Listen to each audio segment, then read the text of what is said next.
The Instant Millionaire, A Tale of Wisdom and Wealth by Mark Fisher. We are all storytellers.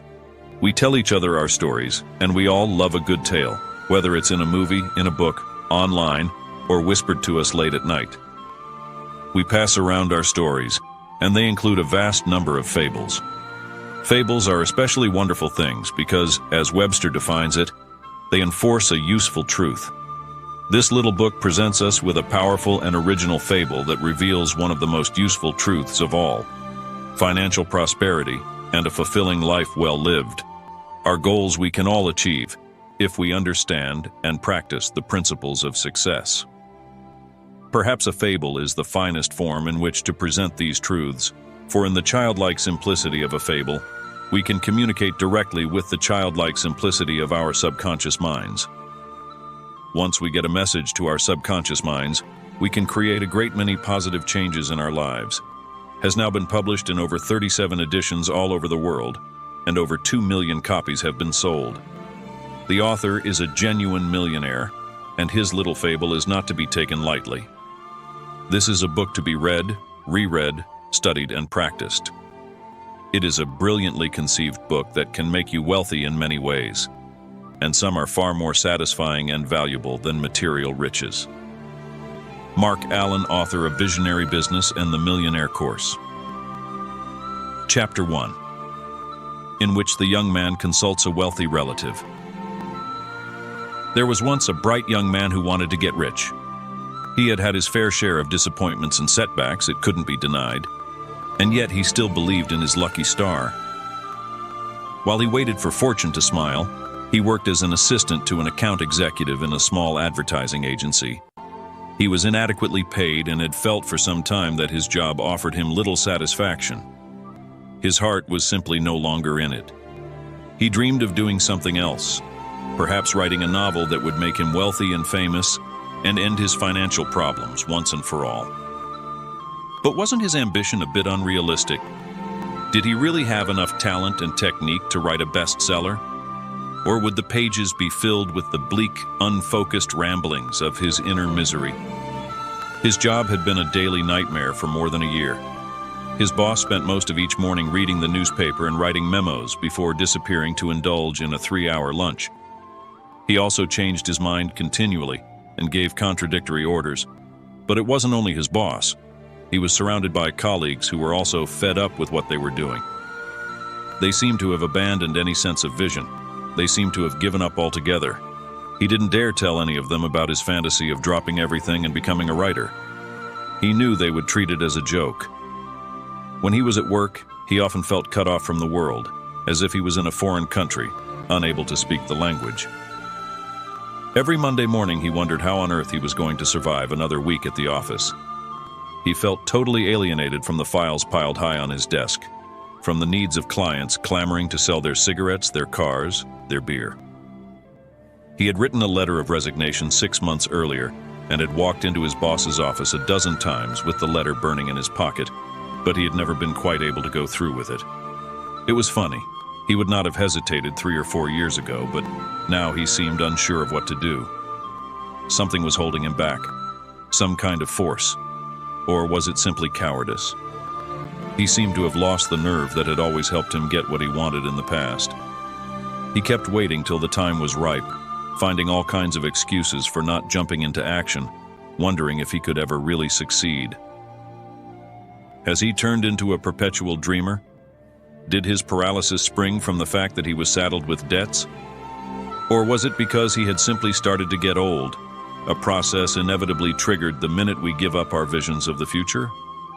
One day when he was feeling especially frustrated, he suddenly thought of visiting an uncle of his who had become a millionaire. Perhaps he might be able to give him some advice, or better yet, some money. His uncle was a warm, friendly person who immediately agreed to see him. He refused to lend him any money, however, claiming he wouldn't be doing him a favor. "How old are you?" his uncle asked, after listening to his tale of woe. 32, the young man whispered timidly.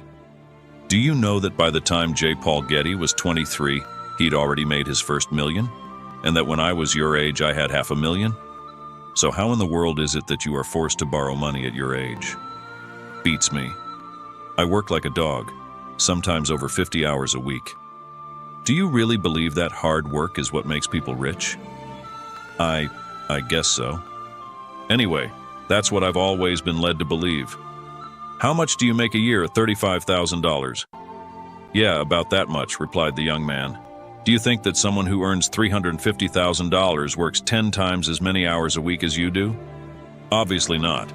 So, if this person earns 10 times more than you do without working any more than you do, then he must be doing something quite differently than you. He must have a secret you are totally unaware of. That must be true. You're lucky you understand that, at least. Most people don't even get that far. They're far too busy trying to earn a living to stop and think about how they could get rid of their money problems. Most people don't even spend an hour of their time trying to figure out how they could get rich and why they've never managed to do so. The young man had to admit that, despite his burning ambition and his dream of making a fortune, he had never taken the time to really think his situation through. Everything seemed to distract him and prevent him from facing up to a task that was obviously of fundamental importance. The young man's uncle was silent for a while, then smiled. I've decided to help you out. I'm going to send you to the man who helped me get rich. He's called the Instant Millionaire. Have you heard of him? No, never, the young man said. He chose that name because he claims he became a millionaire overnight after discovering the true secret of making a fortune. He claims he can help anyone become a millionaire overnight, or at least acquire the mentality of a millionaire. His uncle turned to a large map on the wall and pointed to a small, somewhat isolated town. Have you ever been there? No. Why not give it a try? Go and find him. He just might reveal his secret to you. He lives in a fantastic house, the most beautiful one in the whole town. You shouldn't have any problem finding it. Why don't you just tell me the secret? Then I won't have to take the trouble of going there. Simply because I don't have the right to. When the Instant Millionaire confided it to me, the first thing he did was make me swear never to tell it to anybody. However, he did say I could refer people to him. All of this seemed both surprising and involved to the young man. It certainly aroused his curiosity. Are you sure you can't tell me anything? Anything at all? Absolutely positive. What I can do is recommend you highly to the Instant Millionaire. The young man's uncle pulled out a sheet of elegant writing paper from a drawer in his massive oak desk, took his pen, and hastily scribbled a few lines. He then folded the letter, put it in an envelope, and handed it to his nephew. Here's your introduction, he said, and here's the millionaire's address. One last thing. You must promise not to read this letter. If ever you do open it, despite my warning, and you still want it to work for you, you'll have to pretend that you haven't opened it. But how can you undo what's already been done? The young man didn't have the vaguest idea what his uncle was talking about, but he agreed. His uncle had always been a bit eccentric, and he was doing him a favor after all, so he decided not to press the point. He thanked him warmly and left.